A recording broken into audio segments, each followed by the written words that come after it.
بسم اللہ الرحمن الرحیم۔ السلام علیکم، welcome back to my channel Sunehri Baatein with مومنہ۔ امید کرتی ہوں کہ آپ سب لوگ بالکل ٹھیک ہوں گے اور خیریت سے ہوں۔ آج میں آپ سے حضرت عیسیٰ علیہ السلام کے ایک معجزے کا واقعہ سنانے لگی ہوں۔ بے شک حضرت عیسیٰ علیہ السلام کے بے شمار معجزات ہیں، جن میں سے ایک یہ ہے، لیکن ان سب سے ریکویسٹ ہے جنہوں نے ابھی تک میرے چینل کو سبسکرائب نہیں کیا یا جو میرے چینل پہ بالکل نیو ہیں، وہ سب سے پہلے میرے چینل کو سبسکرائب کریں اور بیل آئیکن کے بٹن کو دبانا مت بھولیے گا۔ بیان کیا جاتا ہے کہ بنی اسرائیل میں ایک شخص تھا جس کی بیوی نہایت حسین تھی۔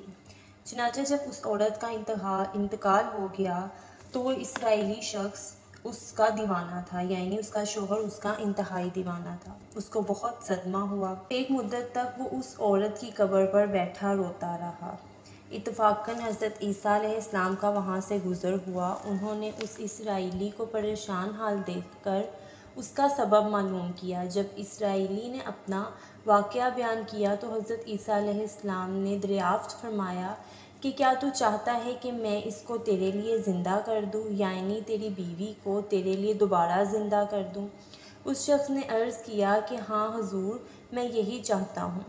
چنانچہ جب حضرت عیسیٰ علیہ السلام نے اس قبر کے مردے کو آواز دی تو قبر سے ایک حبشی غلام، جس کے ناک، آنکھوں، کانوں اور جسم کے دوسرے سوراخوں سے آگ کی لپیٹیں نکل رہی تھیں، حضرت عیسیٰ علیہ السلام کو دیکھتے ہی غلام نے کلمہ پڑھا۔ اس نے کلمہ یہ پڑھا کہ لا الہ الا اللہ عیسیٰ روح اللہ۔ اسرائیلی نے دیکھ کر عرض کیا کہ حضور، مجھ سے غلطی ہو گئی ہے، میری بیوی کی قبر تو دوسری ہے۔ یہ سن کر حضرت عیسیٰ علیہ السلام نے حبشی کو حکم دیا کہ تم اپنی قبر میں واپس ہو جاؤ۔ چنانچہ وہ مردہ ہو کر گر گیا اور اس کو اس کی قبر کی مٹی سے چھپا دیا گیا۔ پھر حضرت عیسیٰ علیہ السلام نے اس کے ساتھ والی دوسری قبر کی جانب توجہ فرمائی اور حکم کیا کہ اے صاحب قبر، اللہ کے حکم سے زندہ ہو جا۔ چنانچہ قبر پھٹی اور اس سے ایک عورت گرد جھاڑتی ہوئی باہر آ گئی، جس کو دیکھ کر اسرائیلی بولا کہ یا نور اللہ، میری بیوی یہی ہے۔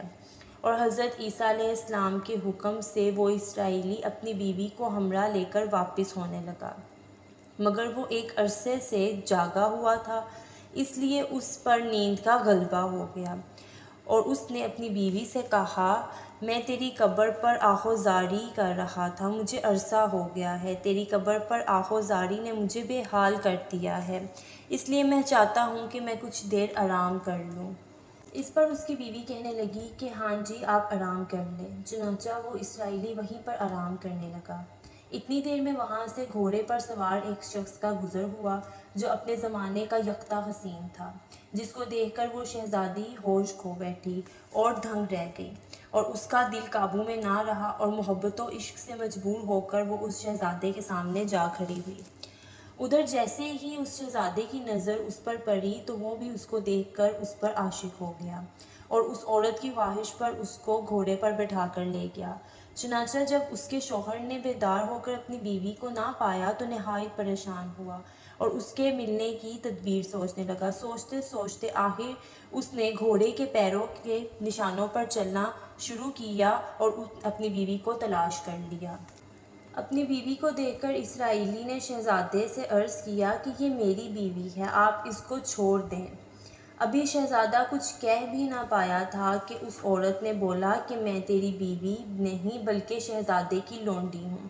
یہ سن کر شہزادہ کہنے لگا کہ تو مجھ سے میری لونڈی کو لینا چاہتا ہے؟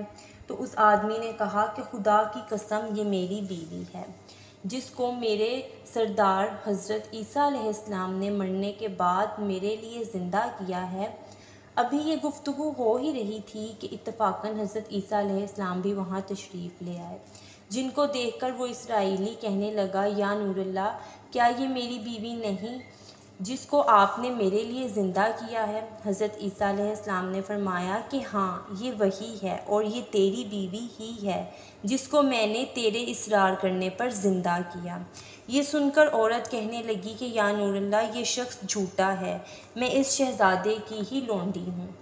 حضرت عیسیٰ علیہ السلام نے فرمایا کہ کیا تو وہ عورت نہیں جس کو میں نے اللہ کے حکم سے زندہ کیا ہے؟ عورت نے کہا، یا نور اللہ، باخدا میں وہ نہیں ہوں۔ اس کے بعد حضرت عیسیٰ علیہ السلام نے فرمایا جو جان خدا کے حکم سے میں نے تجھے دی ہے اس کو واپس کر دے۔ یہ سنتے ہی وہ عورت مردہ ہو کر گر پڑی اور حضرت عیسیٰ علیہ السلام فرمانے لگے جو شخص ایسے آدمی کو دیکھنا چاہتا ہے جو کافر مرا تھا اور پھر زندہ ہو کر ایمان لے آیا تو وہ اس حبشی غلام کو دیکھ لے جو پھر ایمان کی حالت میں مرا، اور جو کوئی ایسے شخص کو دیکھنا چاہے جو مومن مرا تھا پھر اللہ کے حکم سے وہ زندہ ہوا اور کافر ہو کر کفر کی حالت میں مر گیا تو وہ اس عورت کو دیکھ لے۔ اس واقعے کو دیکھنے کے بعد اور اس صدمے سے گزرنے کے بعد اس اسرائیلی شخص نے قسم کھائی کہ نہ تو اب کسی سے عشق کروں گا اور نہ ہی نکاح کروں گا، اور پھر وہ اسرائیلی میدانوں کی طرف نکل گیا جہاں اللہ تعالیٰ کی عبادت کی طرف مشغول رہا، اور پھر اس کی موت کا وقت آ گیا اور اللہ تعالیٰ نے اس پر رحم فرمایا۔ اس واقعے سے یہ سبق حاصل ہوتا ہے کہ کامیابی اور ایمان کی پختگی اور ایمان کی موت صرف سچائی اور حلال سے ہی مل سکتی ہے، اور کسی لا حاصل چیز یا خواہش کے پیچھے بھاگنا اور جھوٹ بولنا نہ تو اللہ کی ذات کو پسند ہے اور نہ ہی اس کے رسولوں کو۔ اسی کے ساتھ آپ کو میرا یہ ٹاپک پسند آیا ہو تو میری اس ویڈیو کو لائک کیجیے گا، کمنٹ اور میرے چینل کو سبسکرائب ضرور کیجیے گا، بیل آئیکن کے بٹن کو دبانا مت بھولیے گا، اور اسی کے ساتھ ساتھ مجھے بھی اپنی دعاؤں میں یاد رکھیے گا۔ جزاک اللہ۔